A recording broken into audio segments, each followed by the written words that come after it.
Les noves falleres majors de València, Carmen Sancho i Clàudia Villodre, s'han estrenat en el càrrec a l'Ajuntament i davant tot el Montfaller, l'alcaldessa les ha proclamades oficialment les màximes representants de la festa. Un acte solemne i emotiu que marca l'inici de les falles de 2014. A les 7 de la vesprada han arribat Carmen Sancho i Clàudia Villodre a les portes de l'Ajuntament de València. Impossible contindre els nervis.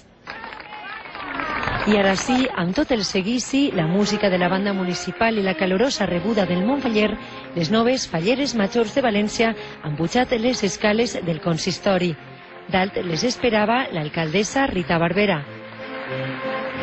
Clàudia Villodre ha elegit un vestit color rosa xiclet més protocolari i Carmen Sancho un espolí antic blau celest del segle XVIII.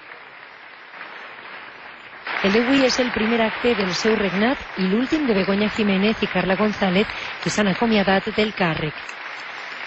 Com a signe de germanor, la reina de la Magdalena de Castelló, Lara Sós i la vella del foc d'Alacant, Beatriz Botella, han volgut donar-los el seu suport. L'alcaldessa de València les ha proclamades oficialment les màximes representants de les falles, un moment solemne i emotiu que marca l'inici de les falles de 2014.